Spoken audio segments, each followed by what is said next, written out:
حضور صلی اللہ علیہ وسلم کا حلیہ شریف۔ امام الانبیاء حضرت محمد مصطفیٰ صلی اللہ علیہ وسلم کے صحابہ رضی اللہ عنہم نے یوں بیان کیا ہے، آپ صلی اللہ علیہ وسلم کا رنگ گندمی سرخ کی مائل نور سے بھرا ہوا تھا، آنکھیں نہ بہت بڑی اور نہ بہت چھوٹی، ان میں لال ڈورے پتلیاں ایسی کالی تھی کہ بنا سرما لگائے بھی ایسا معلوم ہوتا تھا کہ سرما لگایا ہوا ہے، دانت مبارک ایسے معلوم ہوتے تھے کہ جیسے سفید سچے موتی اور بارش کے اولے، اور ان کے بیچ میں باریک ریکھے یعنی لکیریں سی تھی، ناک مبارک نور سے بھری ہوئی، نہ بہت موٹی اور نہ بہت اونچی اور نہ پھیلی ہوئی، بڑی خوبصورت تھی، چہرہ مبارک گول نورانی، منہ مبارک نہ چھوٹا اور نہ بڑا، ہونٹ مبارک نہایت خوبصورت، نہ بہت موٹے اور نہ باریک، رخسار مبارک گوشت سے بھرے اور ان میں گلابی ٹپکتی تھی، کان مبارک نہ بڑے نہ چھوٹے، داڑھی مبارک کالی، چند ہی بال سفید تھے اور ایسی بری تھی کہ تمام سینہ ڈھکا ہوا تھا، سینہ اور پیٹ مبارک برابر، سینہ چوڑا ذرا پیٹ سے ابھرا ہوا تھا،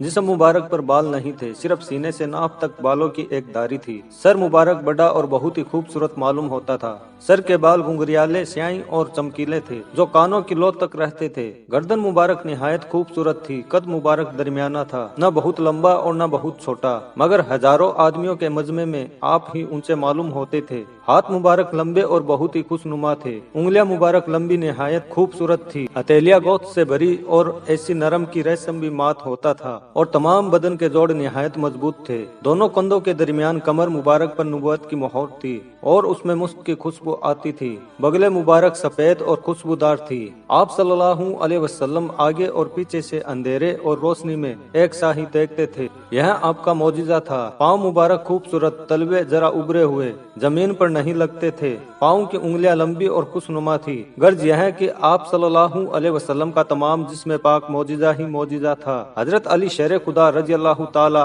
عنہ فرماتے ہیں کہ میں نے آپ جیسا حسین و جمیل آدمی نہ کبھی دیکھا اور نہ منا، آپ صلی اللہ علیہ وسلم پاک و صاف رہنے کو بہت پسند فرماتے تھے، میلا کچیلا رہنا آپ کو پسند نہیں تھا، حضور صلی اللہ علیہ وسلم کی مبارک عادتیں۔ حضرت عائشہ صدیقہ رضی اللہ عنہا فرماتی ہیں کہ آپ صلی اللہ علیہ وسلم کی عادتیں بالکل قرآن کے موافق تھی، یعنی اللہ کے حکم کے موافق، آپ صلی اللہ علیہ وسلم نے اپنے ہاتھ سے اپنی غرض کی وجہ سے کبھی کسی کو نہیں مارا، ہاں اللہ تعالیٰ کے حکم سے کافروں کے ساتھ لڑنا، جہاد کرنا، مجرموں کو شرعی سزا دینا آپ پر فرض تھا، گالی یا کوئی بری بات زبان سے نہ نکالتے، غصے میں دعا کے طور پر اتنا کہتے، تجھ کو کیا ہوا تیری پیشانی خاک میں ملے، یعنی تو خدا کو سجدہ کرے، برائی کے بدلے برائی نہ کرتے، لیکن جب کسی مسلمان سے کوئی بات اللہ کے حکم کے خلاف ہوتی تو آپ اس پر غصہ فرماتے، اگر کوئی کافر آدمی آپ صلی اللہ علیہ وسلم کو تکلیف دیتا اور آپ کے صحابہ بد دعا کے لیے کہتے تو آپ فرماتے کہ میں بد دعا کرنے نہیں آیا، اللہ نے مجھ کو اپنی رحمت بنا کر بھیجا ہے، آپ صلی اللہ علیہ وسلم غریب لوگوں کو بہت چاہتے تھے، اگر کوئی دعوت کرتا قبول کر لیتے اور سب کی دل جوئی کرتے، شریف اور عزت دار لوگوں کی ان کے رتبے کے موافق عزت کرتے اور اپنے دوستوں سے بڑی محبت رکھتے، اگر کوئی بیمار ہوتا اس کی خبر لینے کو جاتے، غم زدوں کو تسلی دیتے،